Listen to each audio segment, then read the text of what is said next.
Yes, welcome along to episode 18 of Upping The Ante in association with Bet365 with David Jennings and Johnny Dineen, counting down to the 2024 Cheltenham Festival. And with just a week to go, Johnny Dineen, the thing we all want to know is, how is Johnny Dineen? Are you okay? You're like Summergand. You're running in every single sprint, every week. No matter where we go, we see Johnny Dineen. I'm a bit worried about you. How are you? Yeah, look, I know. How's your well-being? I'm not feeling that great this morning now, to be honest. Yeah, a bit crook, but look, we're here anyway. I'm not getting enough of snooze land, really, no. So look, I'll hopefully catch up on a bit of it this evening now on the way home. So look, no, not too bad, not too bad. I was actually worse last night, to be honest. Would you pass the vet this morning if you're running Cheltenham? I'd be struggling now, yeah. Would you? Yeah, I would, yeah, I would. You'd be scoping dirty, I'd say. Scoping 3 out of 5, yeah. Now, speaking of scoping, the big news this week, obviously 2 big hammer blows, as we saw on the front of the Racing Post on Tuesday. Constitution Hill out of the Champion Hurdle, and to a lesser extent, but still a big blow, Marine Nationale is out of the Arkle. So Constitution Hill, first of all, Johnny, he is the horse of the festival, really, and he's gone now. It's a big blow. It is, of course. He's probably the marquee horse of National Hunt Racing at the minute, and it is a pity that he's not running this right, because like he had that aura of invincibility about him. So now its statement will probably have almost a solo now, and it's going to be a much weaker race. It's going to turn out to be a pretty bad Champion Hurdle, really, I would have thought. Constitution would possibly have won anyway, but at least there was a credible opponent. I don't think there's any credible opponent. Yeah, like a really great horse beating a great horse. I think so. Yeah. Look, it's a pity, but that's the thing with horses. And you're going to have a situation possibly where the favourite in the Supreme, Arkle and Champion Hurdle will be all gone in a couple of days. You know, which is like you're going to have Ballyburn, Marine Nationale and Constitution Hill. So you've brought up Ballyburn. Where do you think he'll run at the moment, and how are you finding this whole situation about not knowing where he's going? I think it's boring, to be honest. I think, look, to be honest, I do think that there should be a decision made by now. Whether every horse should have a target, and that's it. Yeah, we don't agree on a lot of things in Upping The Ante. As you know, Johnny's list is fantastic, and mine isn't fantastic. So we disagree on a lot of things. That's why he's successful and I'm not. Okay, but we do agree on this, Johnny. We're both firmly in agreement that trainers should have to nominate their preferred target for a horse 2, possibly 3 weeks out from Cheltenham, and that's the race you have to go for if you're fit and well. Just explain why. Well, I just think that the likes of it's not just Ballyburn either. There are other horses like Grey Dawning or other trainers as well doing the exact same thing. And it gives the better trainers a chance of even being more dominant in my eyes. Anyway, the fact that they're trying to take the luck out of it and having a look at the ground and then having a look at the weather and all this kind of stuff. And but it's just not the public that are being messed around here. It's the people that own horses in both races. They don't even know what's running against them or anything. You know what I mean? Like if you own Ile Atlantique, you're wondering like, is Ballyburn going to run against me? Do you know what I mean? That kind of thing. Like if you own Firefox, you're wondering is Ballyburn going to run? At least Gordon Elliott comes out and with several horses like the likes of Firefox is one. Where there's only just one specific target. Salvatore Ziggy. Yeah. Even Tihupo. Okay, Irish Point is a different kettle of fish now because that looks. But I think it's ridiculous that you even have. So can we compare it to other sports then? Maybe like what would you compare it to? This kind of waiting and. There's another horse, Lastimo. That shouldn't be in them. That should be like either in the Mayor's Hurdle or the Champion Hurdle. It shouldn't be in both of them anyway at this stage. To me, this is a bit like I watched a documentary about Ricky Hatton there one night. Where I know I'm not into boxing, but I did find this interesting, to be honest. And he fought 2 American fighters, I'd say Mayweather and Pacquiao. Yeah, Pacquiao's a Mexican or something, was he? But and lost on both occasions. To me, like it's like Hatton is fighting in Vegas. There's 30,000 people there, or 40 or whatever watches. Everyone buys their tickets for £200. And you go over the day before, and he's going to have a look at Pacquiao, and they're going to look at Mayweather and say, I'm going to pick the weakest of the 2. Do you know what I mean? I think Pacquiao looks slightly under the weather. We'll go for him, will we? Do you know what I mean? That kind of thing. You don't even know who he's fighting. Yeah. And in this situation, we don't still know. We won't know till Sunday at 10 o'clock where Ballyburn is running. And I think that's ridiculous. If you can't really build up something about a sport when you don't even know the participants. And you'll have horses running left, right and centre, going away from them and everything, and weakening races. I just think 2 weeks out, you should have, in the conditions races, you should have just one race to go for, and that's it. And as you said earlier, it's sport. If it turns out that the conditions don't suit you, tough luck. Exactly. Tough luck. There's tough luck in all walks of sport. There is, of course. I mean, and that's the bottom line. I mean, if there's a Champions League final, right, and just say it's a Saturday night in wherever, in Munich. Prague or whatever, yeah. So Man City come out, they're the best. You're going to Prague, are you? You're a fan of Prague? No, whatever, I'm just picking a city. Captain, and they come out, next thing, it's hosing down rain, right? Yeah. Like, Pep Guardiola hadn't got an option, said, this is going to suit us, this rain. Yeah. Like, I think we'll put it back till tomorrow. I think the forecast is good. Do you know what I mean? That kind of stuff. Yeah. You have to play with the conditions that are there on the day. And if they don't suit you, tough tamales. That's basically it. That's my reading of it anyway. I think the fact that we're humming and hawing about he goes there and who goes there at this stage, I just think it's nonsense, really. Okay, there you go. That's our thoughts on Ballyburn and the various options for him at the Cheltenham Festival. But there's a lot to get through, so let's get on with the show. Have you seen the Racing Post Cheltenham Ultimate Guide yet? If not, shame on you. This is the Bible, Johnny Dineen. This is the official Bible of the Cheltenham Festival. The Racing Post Cheltenham Ultimate Guide, where you can read Johnny Dineen's thoughts on every single... You've done every race. Yeah. Every single race. 28, yeah. 28 races, fair play to you. The thoughts of Johnny Dineen, of Pricewise himself, Mr. Tom Siegel, of Paul Keeley and a whole load of other tipsters. You've got cracking content in there as well. I did an interview with Gordon Elliott. That's not the cracking content, but I did an interview. It is a very good read. And it's interesting to hear his thoughts on his various runners at the Cheltenham Festival, and also his thoughts on Willie Mullins, where he talks openly about his rivalry with Willie Mullins, a good 2-page feature with Gordon Elliott in the Ultimate Guide. There's so much to learn. You have your stats, you have your trends, you have everything you could possibly need ahead of the Cheltenham Festival. And it's in your shops now, ladies and gentlemen. So go and get it. You need it. It's in your shops now. And you can purchase it online at Racing Post Shop online. And you can purchase it digitally as well at racingpost.com. If you want to subscribe and read it digitally, you can. It's the Racing Post Ultimate Guide. It's a must for the Cheltenham Festival. So Willie Mullins mightn't have named his final team for the Cheltenham Festival yet, but we nearly have, Johnny Dineen. We have only got one more pick to come, and it's coming from you in a few minutes' time. But before we find out that all-important last pick, Johnny Dineen, let's have a look at our 2 lists so far. So these are the players that have been selected for the Johnny Dineen FC. What would you call your team? I don't really know. Dineen's Diamonds. Whatever, yeah. So it's all obviously... You know, the whole Ballyburn fiasco was up in the air at the moment. The 14-1 was looking incredible this time last week. It's probably just not looking quite as incredible. Oh, no, I'd say it's a coin flip now at this stage. Look at the betting it is anyway. I don't think anybody knows really, you know what I mean? Or anybody, put it this way, anybody that's betting on it don't know anyway by the looks of things. You know what I mean? No, they're obviously very similar prices on Betfair for each race. Okay, so you're happy enough with Fact to File. I've seen you're on a preview elsewhere with Tony Mullins, who said not only would he win the Brown Advisory Fact to File, but he would beat Galloping the Champs if he ran in this year's Gold Cup. Wouldn't be like Tony to have a bit of hyperbole, would it? Yeah, I know. Look, maybe if he's as good as anything, he won't do much better in the Brown Advisory, yeah.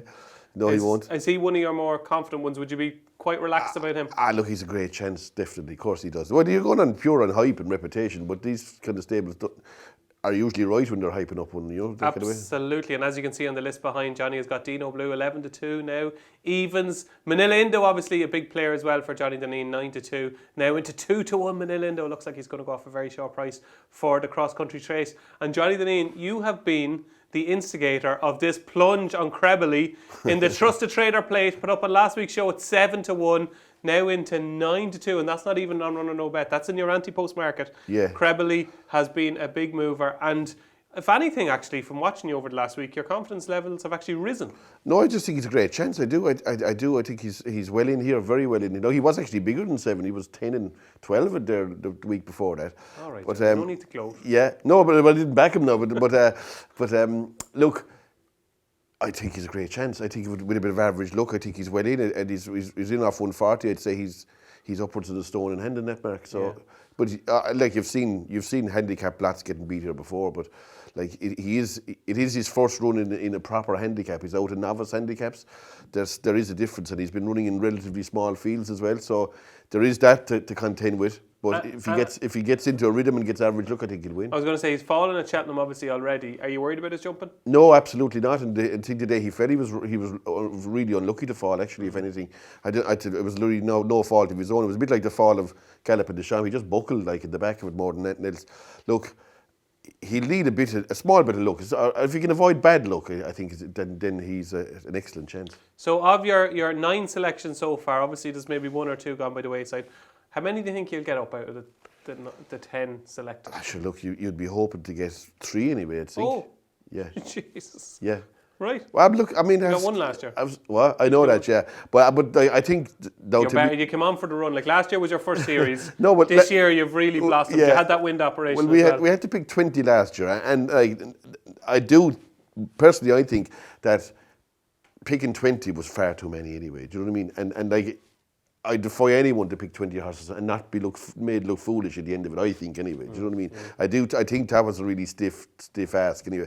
Like, how are you going to back 20 winners in Cheltenham? There's 28 races at the same time. So look, yeah, look, 3, you're happy with 3? I'd be happy with 2 or 3, yeah, maybe. Okay. Well, I'd be happy with 1 if it clears the decks, you know what I mean? Yeah, absolutely. That is Johnny's list, a fantastic list. Very well done, Johnny. Hopefully Ballyburn will run in the race and get you off to a flying start in the Supreme. Let's have a look on mine now. And there's a bit more hope for me for Ashrow Diamond here, Johnny. Obviously, she's been supported now. I tipped up on the show at 9-1. Has been a bit of a mover in the last week because, well, certainly in the last 24 hours, because there is a chance, even if it's a small one, that Lost Mouth could switch to the Champion Hurdle. How small of a chance is there that Lost Mouth could switch to the Champion Hurdle? I'd say it's probably no chance. No chance. Yeah, that's my reading of it anyway, 0. But like, there should be absolutely 0 because it shouldn't even be in the Champion Hurdle. That's my reading of it. It should be in 1 race and 1 race only. And none of this mess, she might run here and she might run. But it's not just a modern thing. There is other stables that do it, like the likes of Grey Dawning, that they should not have the option of picking multiple races. Tell me this, if the Jockey Club are watching this, okay? Yeah. And they're saying, that's actually a great idea. We'll actually get trainers to nominate a target weeks in advance. Do you think we get a few quid out of it? If we manage to revitalise the Cheltenham Festival. But one thing that impressed me a lot about it was the McManus, JP Beckett coming out and saying, Factified 2 or 3 weeks before, and is going for the Brown Advisory. End of story. No more messing. No. Do you know what I mean? End of story, and that's it. Whereas this sort of stuff about he's going there, and all this stuff. Okay, it's difference in handicaps because they have multiple entries. They might get into horse races and all that kind of stuff. You can't really apply it to that. But in the conditions races, I do think that they should only have 1 go. Yep, let's nominate a target a couple of weeks before the Cheltenham Festival, and you have to stick to it. Dice Sardinos is another one of my top players.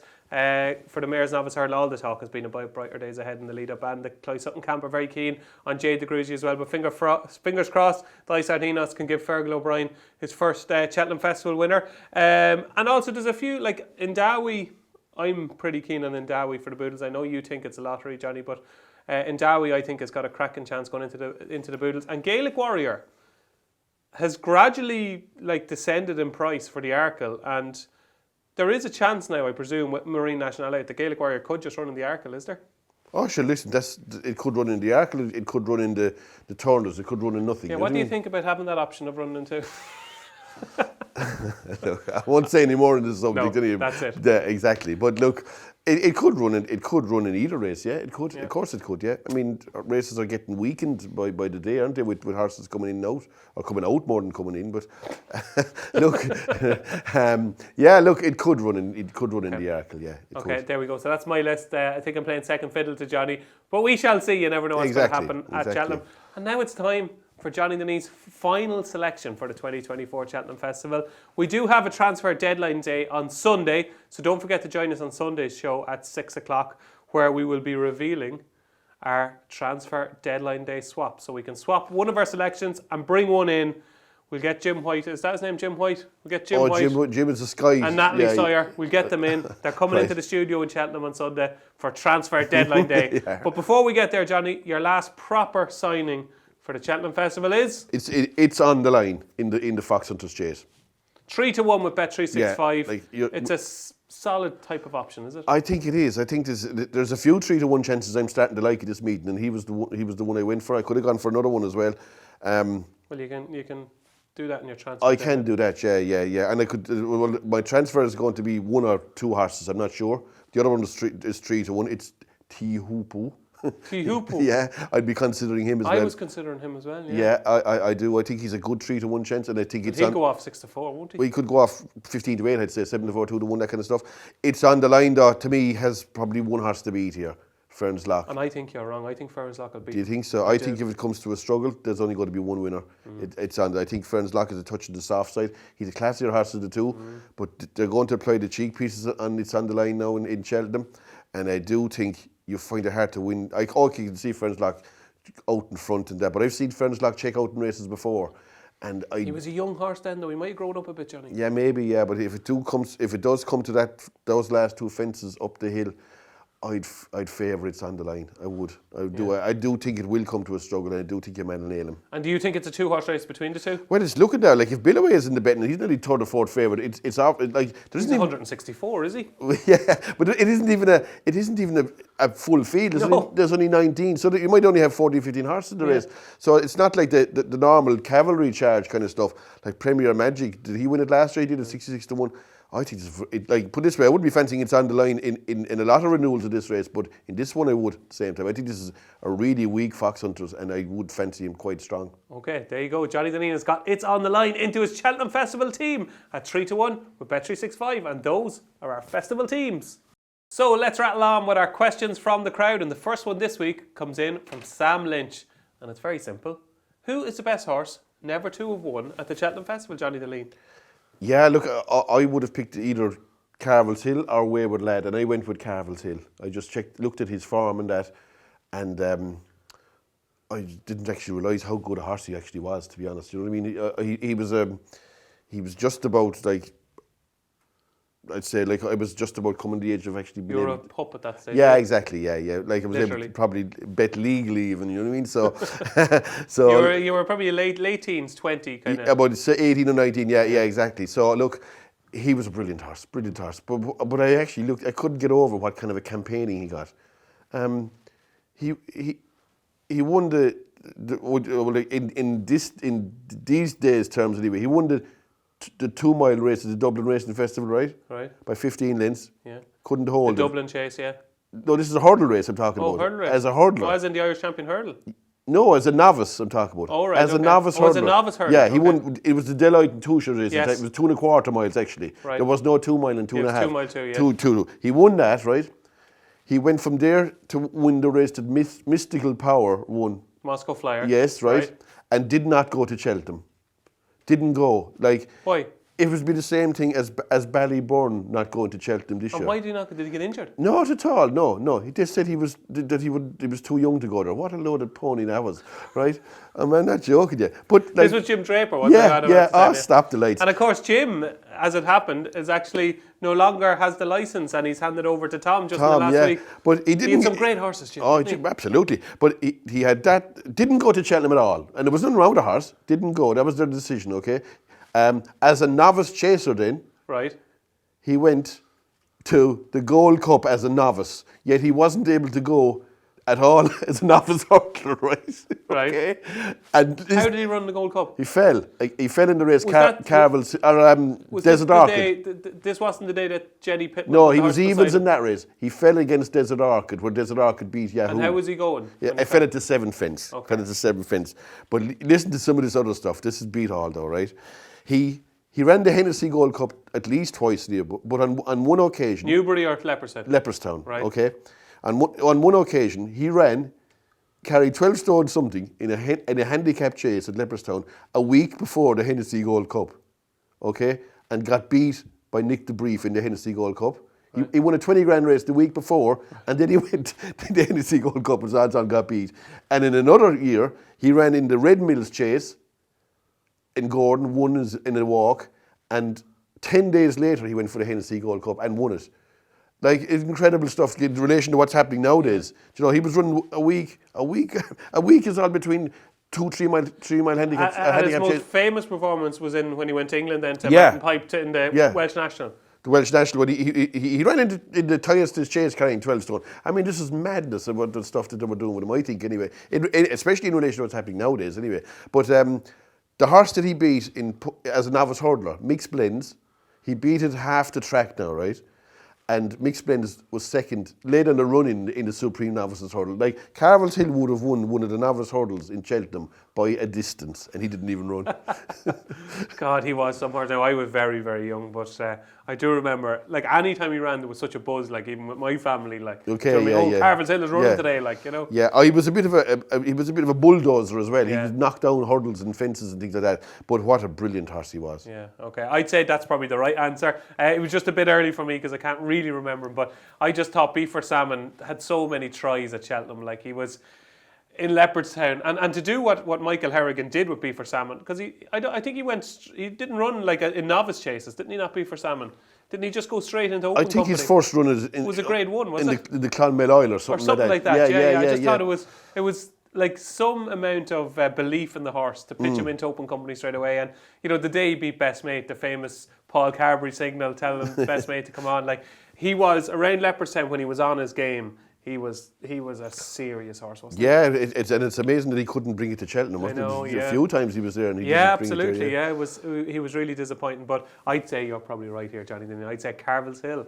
is probably the best horse never to have won at the Cheltenham Festival. Thanks for your question, Sam. Question number 2 this week comes in from Kelly Newell, and Kelly wants to know, Johnny, of all the Cheltenham Festival previews we've been on, and there have been quite a few, you more than me, what was the thing that made your ears prick most of all? So what was the most important piece of information that you've garnered from all your nights away from home, Johnny Dineen?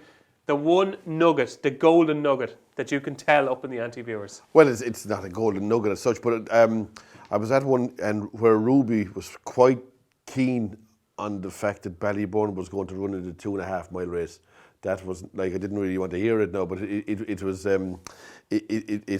What kind of stuff now? Are you talking kind of like this is going to happen kind of thing, or? Yeah, you got that little bit of an impression anyway. Do you know what I mean? Yeah, that whoever asked him, said, what did he fancy in the not? He's going for the Bearing Bingham or whatever it's called. Sorry, it's now called the Gallagher novel. That's right. Yeah. It was never even run as the Bearing Bingham. So was it just called the Bearing Bingham for the year? Is it? Well, yeah, it was never ran, but I think that's the actual name of the race. Okay, all right. So, like, you have a couple of races, like the Broadway Novices Chase and stuff like that. Yeah. So the Bearing Bingham, yeah. Oh, it's the original title, is it? Yeah. So the Bearing Bingham is the original. Well, he was pretty confident that it would go in the 2.5 mile race. Yeah, he actually napped a horse called Key de Bourbon in the Martin Pipe as well. Yes. That was another interesting one.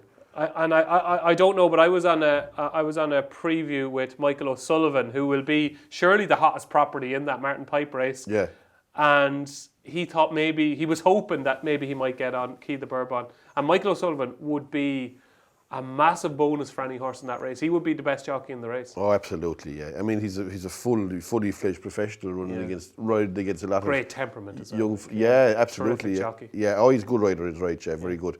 They were about the two things like that were you'd. So Key de Bourbon for the Martin Pipe and Ballybourne heading for the Bearing Bingham, yeah, according to the rule, yeah.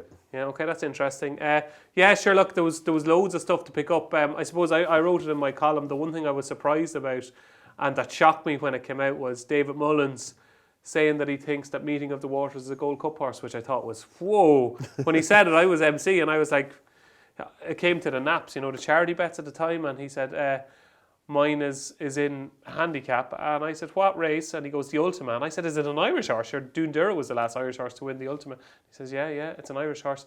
He says, Meeting of the Waters, he thinks is a good thing in the Ultima, and he thinks that this time next year we could be talking about him as a Gold Cup horse. And I was like, like, whoa, wasn't expecting that. Yeah, right, yeah. Yeah, look, I don't know. I can't see that actually myself, but maybe I'm wrong. And in fairness to Paul Byrne, this season he deserves a bit of luck. A lot of his good horses have unfortunately got injured. He had that really impressive winner of the champion bumper at the Dublin Racing Festival that got injured, and a few others that have got injured along the way, like Fair and Illy. So it's. Yeah, it's true. I mean, it's not all roses owning horses, is it? Like, I mean, they do get injured, unfortunately, is right. Yeah, absolutely. Although Fairnilly, I think, is with JP now, isn't he? Yeah, I think he was sold to JP. But there you go. So that was the thing that pricked my ears anyway. So Meeting of the Waters in the Ultimate for David Mullins was his banker at the meeting. And Johnny Dineen says what pricked his ears most was Ruby Walsh talking about Keith the Bourbon and the Martin Pipe, and that Ballyburn would go for what is now the Gallagher Novice Hurdle. Matt James is next up, and Matt wants to know, Johnny, what would be your best result at this year's Cheltenham Festival? The one horse that will make or break your week. And what would be your worst result? The one horse that would leave you on the floor and speechless like you were at the 2020 Cheltenham Festival, where the punting gods were completely against you. Yeah, look, Crebley would be a big help. It's not going to break my week, but it certainly would help make it. You know, so if Crebley won, would it go a long way towards you coming out of the week on front? Yeah, I never like to say those things. I've said that before. Okay, I'll ask you another question. And they come back and haunt you. Yeah, I'll ask you another question, okay? If Crebley won, yeah, would it be 1 to 100 that you would lose on the Thursday? On the Thursday alone? Oh yeah, no offers. No offers. So if Crebley wins, you win on Thursday? I do, yeah, absolutely, okay. Yeah, absolutely. And what price are you, if Crebley wins, what price are you to end the week on front? I definitely wouldn't. It wouldn't be any bigger. I'd be odds on to win. I think if he won. Yeah, that's a big swing. So yeah, it is. But that's assuming he hits some couple of winners along the way. Do you know what I mean? But very often I've been at home and you get off to a flare like last Saturday, for example, and. Next thing you say, like, you're doing your figures, you said unassailable. And the next thing, at about 5 o'clock, you're there, Jesus, how did I lose? How did I lose? You know what I mean? But you're actually very good because, in fairness to you, you have a set figure that you can lose on a particular day and you stick to that religiously. Yeah, but I'm just saying if you get clear. I know, absolutely. If you get clear, you said, I can't lose today. Do you know what I mean? And suddenly you do 3 or 4 things wrong in a row and next thing you finish up losing. Yeah, it's... so Crebley is the one that's going to... Crebley would be not going to break my week because it's not a short price favourite. Right? Like, I don't have to have a fortune on it to win decent money, but it would definitely help make it though at the same time. Yeah. Okay, so Crebley is the one we want.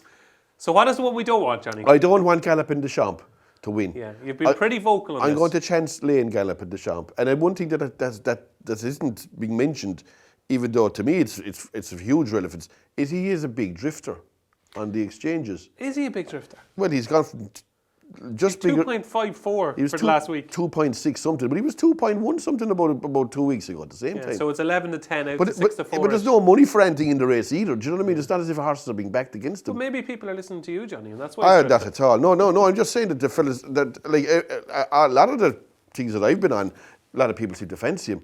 But I still think that he's and Ruby said that he rode him out, couldn't be better at all. Everything seems to be going well, but yet he's not.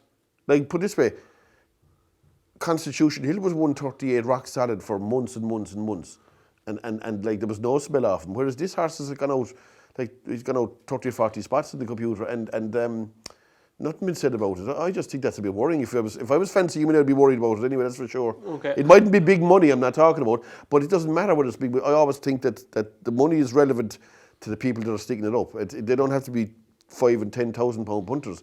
Like their money is as relevant as a big punter's money in these instances. And tell me this, Johnny, if you were a bookie still at Cheltenham and you were getting up on Gold Cup Day, you're putting on your tie. In fairness to Johnny, if you ever see any pictures of him as a bookie, he was the smartest dressed bookie in the place. The tie, the top button was always buttoned like that. You'd always had a lovely tie on and you always looked the part. So if you were still a bookie heading out for Gold Cup Day, would you be thinking, here we go, boys and girls, bring them in? You would have been like Barry Dennis. Look, I would, if you were in any kind of contention come the Gold Cup, and you'd be given that the absolute full Monty. Full Monty. Yeah. You'd have your boxers off and everything. You would. You'd have a real goal in that, I think, anyway. Yeah. Were you a shouter when you were a bookie? No, but you used to do a bit of it in Cheltenham. I'd never open what kind of stuff? Like I'd never open my mouth in Ireland. Carmel anyway. No, not a hope. But in England. So give me something like, so it's Gold Cup now. You want to get people in. What are you shouting? Oh no! Sorry, I thought about getting. Oh, you would. I'd be doing as a bit a bookie. Oh, you would. Yeah. What are you saying? What kind of stuff? I can't imagine this. You'd be just shouting the odds, whatever. You know what I mean? I remember a very funny one.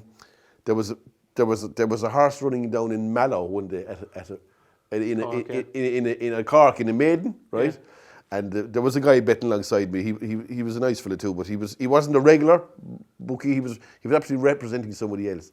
And the next thing anyway, he went back to the dogs that night in Shelburne, and he was explaining to a fella. He said, the funniest thing ever happened to me today, he said at the races, he said, "What?" He said, "There was a fella betting alongside me." He said he was shouting 4-6, this horse, right? You'd hear him in the train station inside Mallow roaring it, you know what I mean? This is you. Yeah. And he said he turned around to me and he backed it with me the 8-13.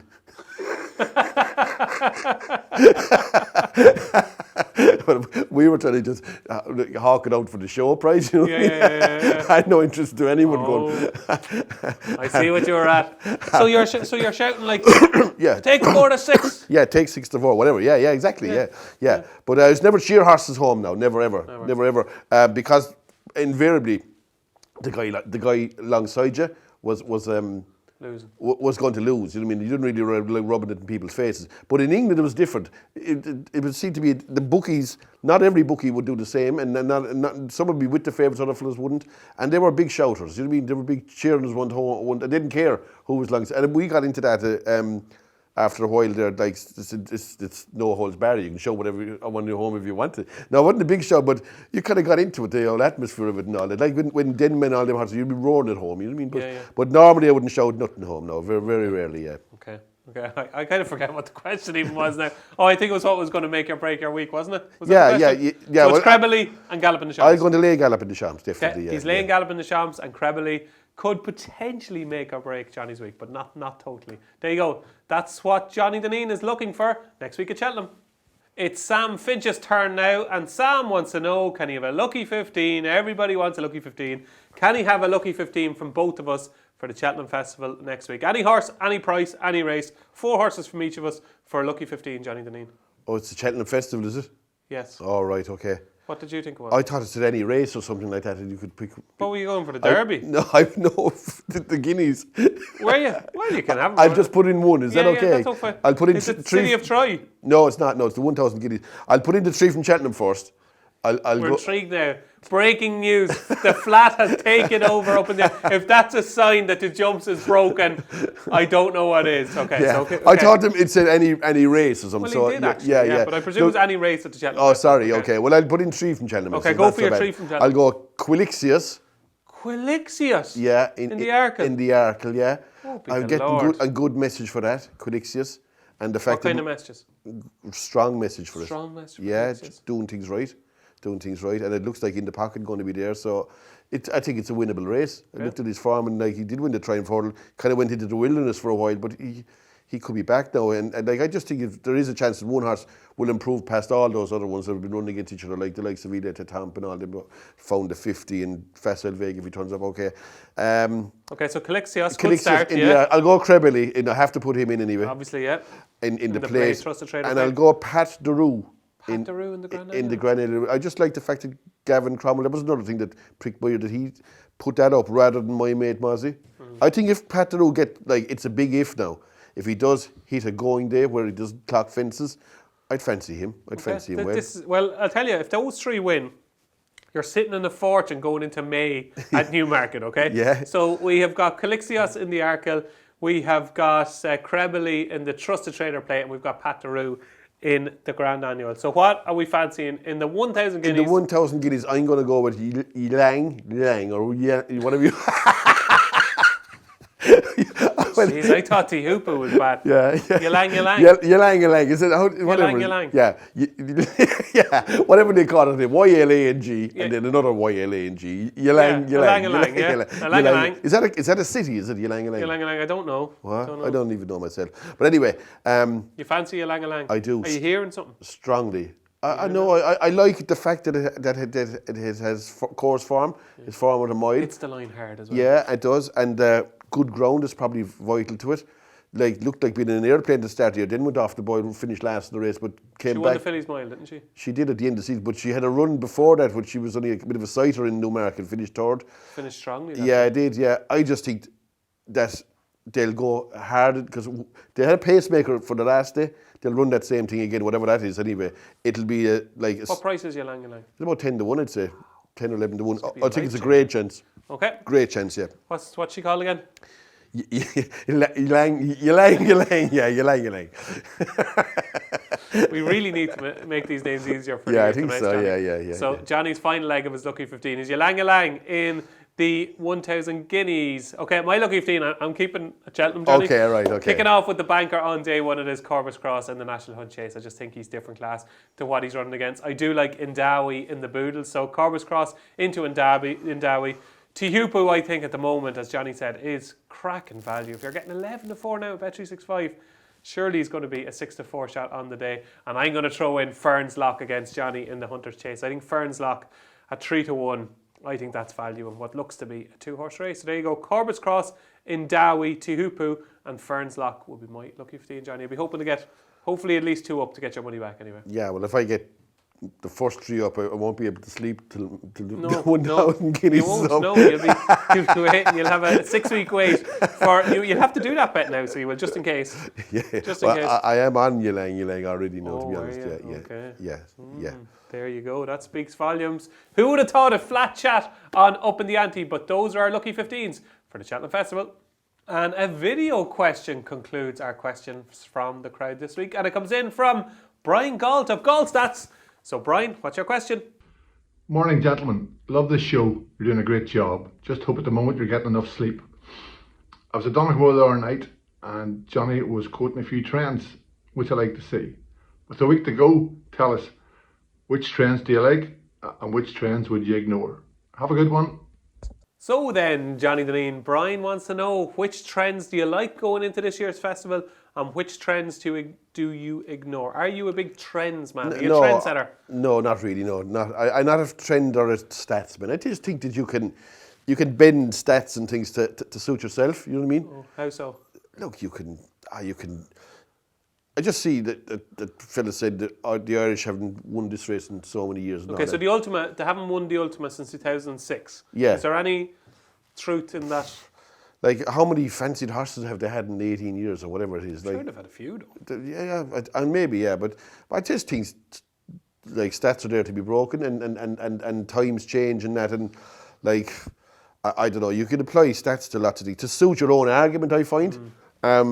And make and come up with these like, put this way, they always said 5-year-olds had a bad record in the champion hurdle and all this stuff, but so much so that a lot of horses didn't even try it at 5 years old. But yet brainwashing, is it? Yeah, I don't know. Yet you have like Espoir Delaine winning the champion hurdle by half the track as a 5-year-old. Catch it won it as well. Like I don't know. I'd say you'd have to go into these things really in depth and look at at something like the Ultima and say how many horses.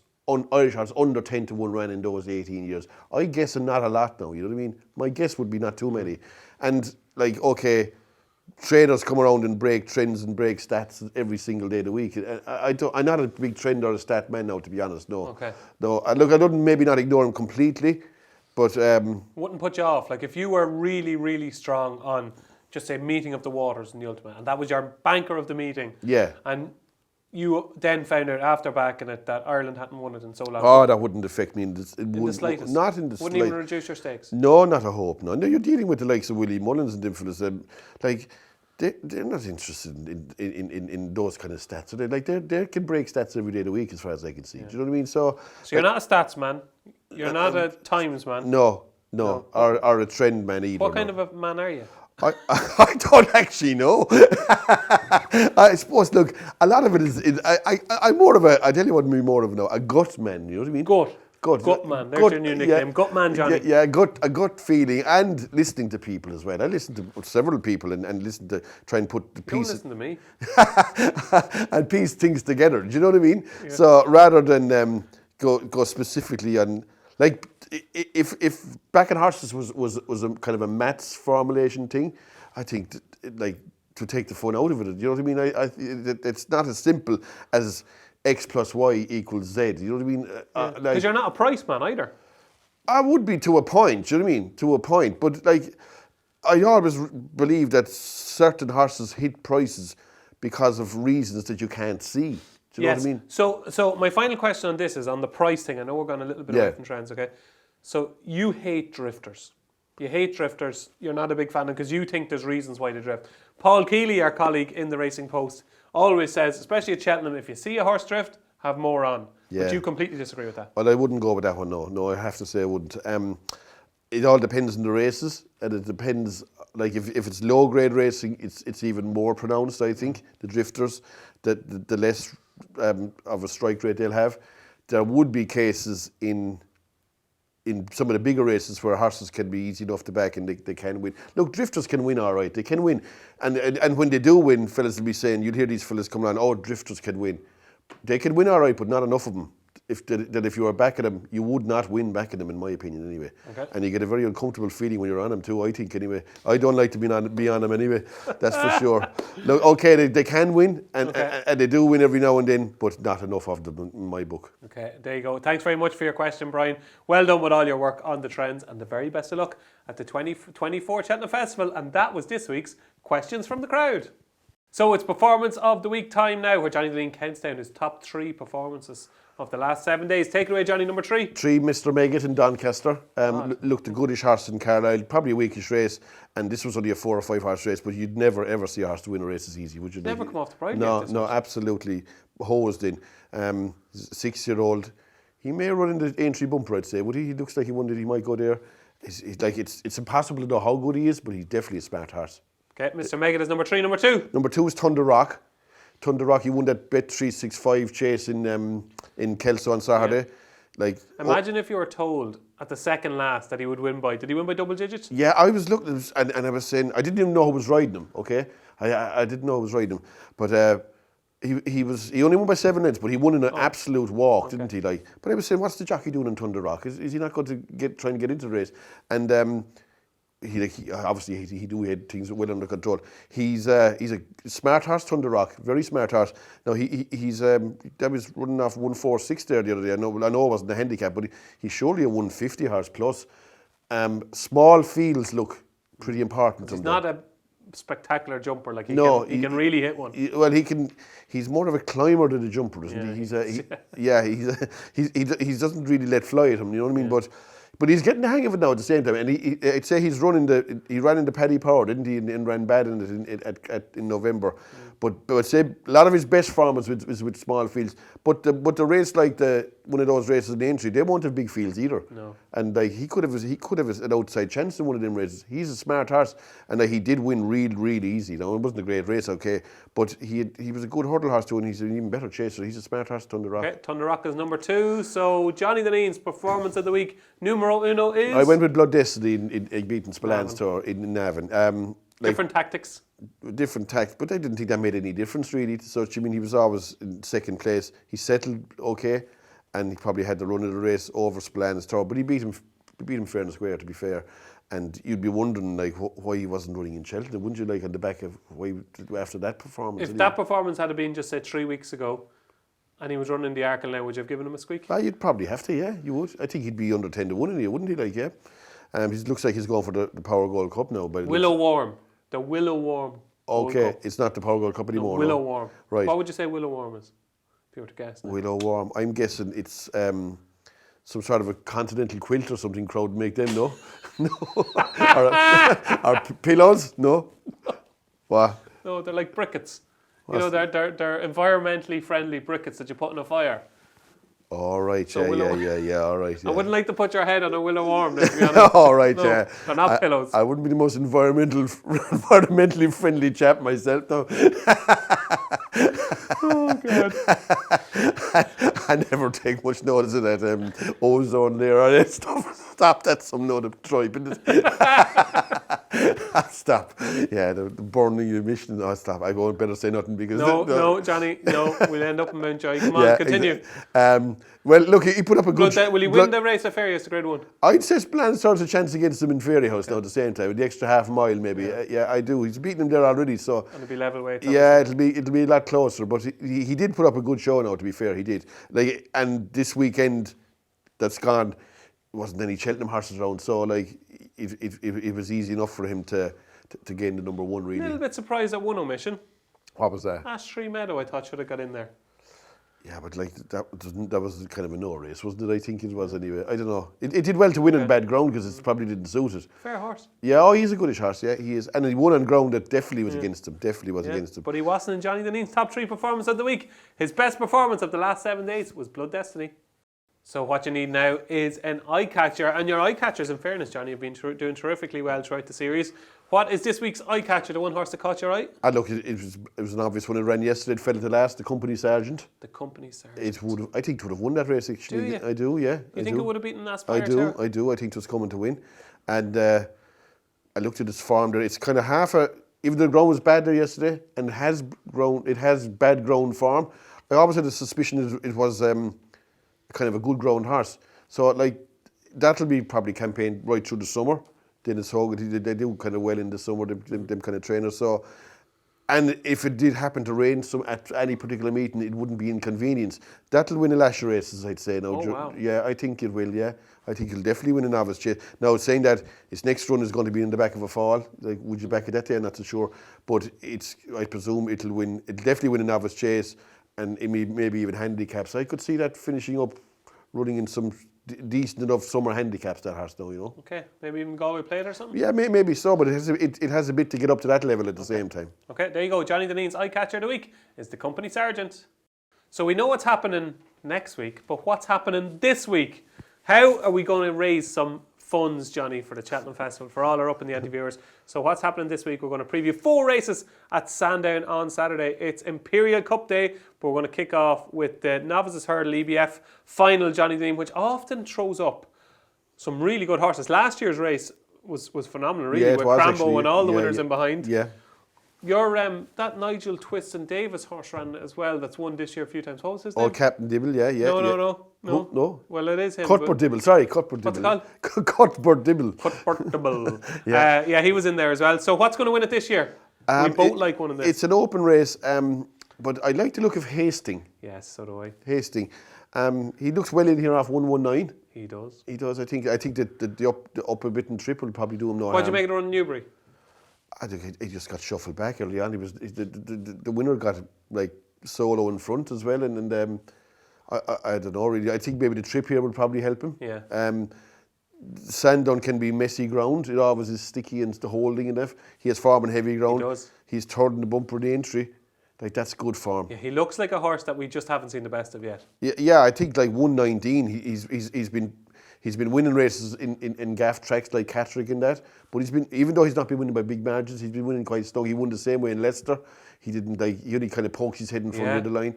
He made a mistake at the last at Leicester and then and even in Catterick he didn't win by much. But it looked like to me that they were kind of minding his mark or preserving his mark for this.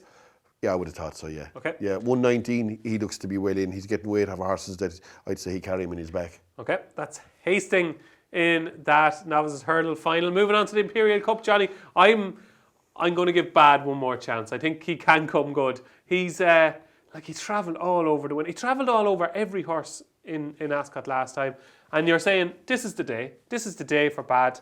This is it. Come on now, come on. And then somehow he gets beaten, and maybe he has a quirk in him, but I'm willing to give him the benefit of the doubt. And just the way he travelled, he seems to be getting better. I'm with Bad. Yeah, I'm not. I backed him in Ascot. He is a swine, in my opinion. Anyway. I don't know. I mean, great word, swine. You'd rarely, if ever, see a horse going as easy as that and not winning at the same time. I seem to remember a 2005 champion hurdle once upon a time. Oh, yeah, no, but like they are like, when they travel like that, they should be winning now. You know what I mean? Yeah. And he jumped the last couple of hurdles. He got a great ride. He was there to strike. All he has to do is pass the pacemaker, the horse that's making the running, and he did everything bar. Like I'd say he might even nudge by him, but he gave up. Oh, like okay, he'll be thereabouts, and he could give you a good run for your money. But if it comes to a struggle, I don't know. I wouldn't back him ever again anyway. I backed him that day now, and I won't be in a rush to back him ever again. Okay. Now, he has a chance, all right, and if he did consent to run, probably. But he had cheek pieces on him. What more can you put on him, like, at the same time? Yeah. You know, like, he had everything they could apply to him, maybe to put on blinkers on someday, but look, I don't know, even with the cheek pieces, we didn't seem to want to know, in my opinion. So an each way play then. Yeah, look, he could well look like winning, okay. but whether he'll actually put his head down when it matters. What will put his head down? I don't know. It's an open race. I was giving that Go Dante a chance. Like he's Ollie Murphy's.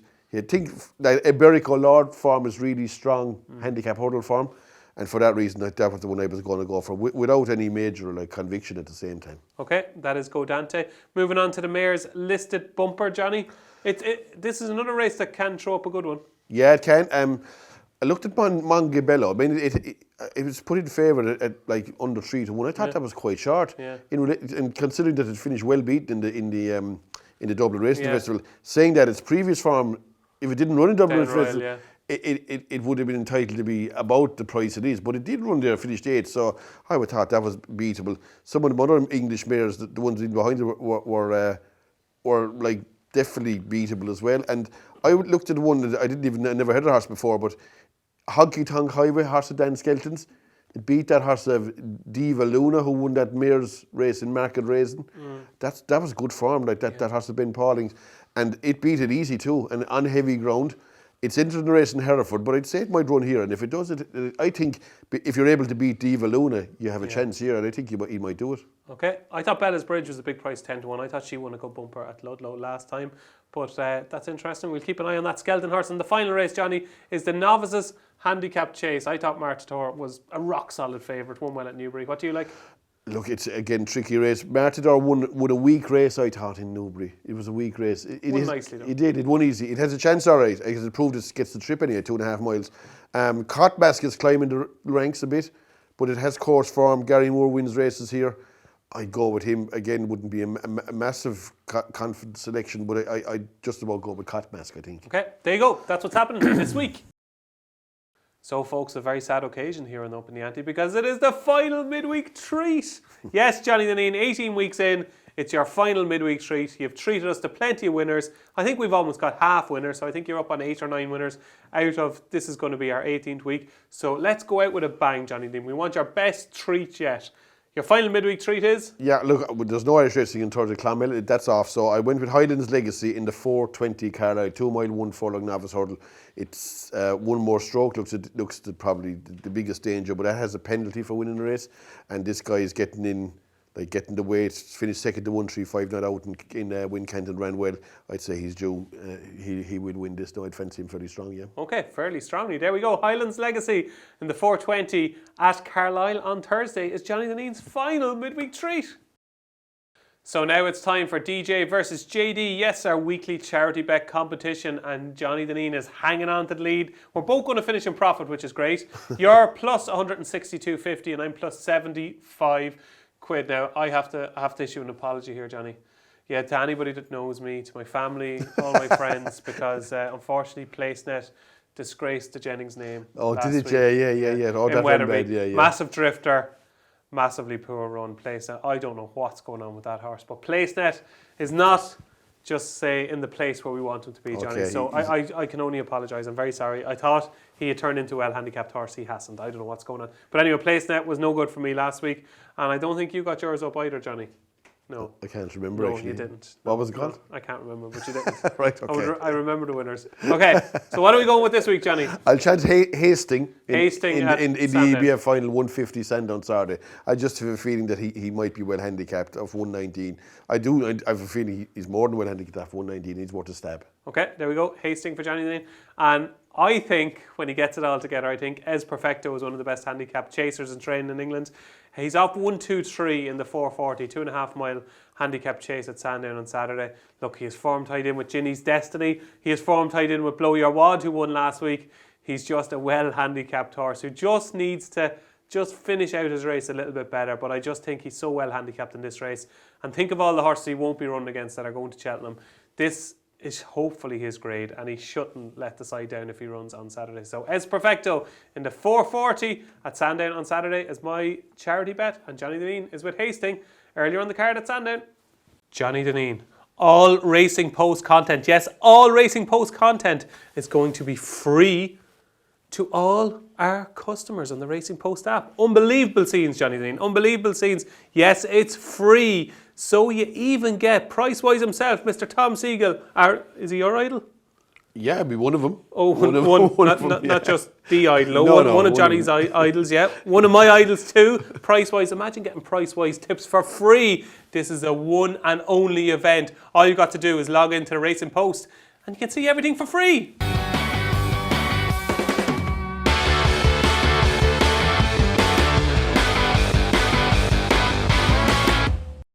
So that is it. That is it for episode 18 of Upping The Ante, with thanks to our sponsors Bet365.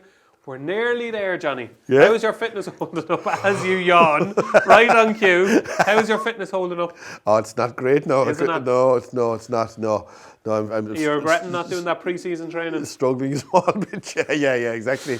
So, yeah. what have we got for you this week? Well, what haven't we got for you?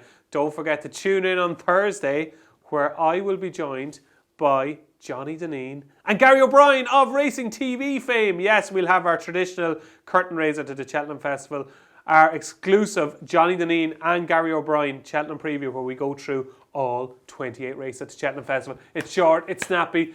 I've agreed to do it within the hour, so we won't be going over the hour, Johnny. Yeah. It's 15 minutes a day, and I won't be going over. So it's Johnny Dineen and Gary O'Brien, short, snappy, precise winners, because that's what you want. So join us on Thursday for that, for our Cheltenham preview with Johnny Dineen and Gary O'Brien. And we'll be back with you on Sunday night for our final Up in the Ante before the Cheltenham Festival. It's transfer deadline day on Up in the Ante.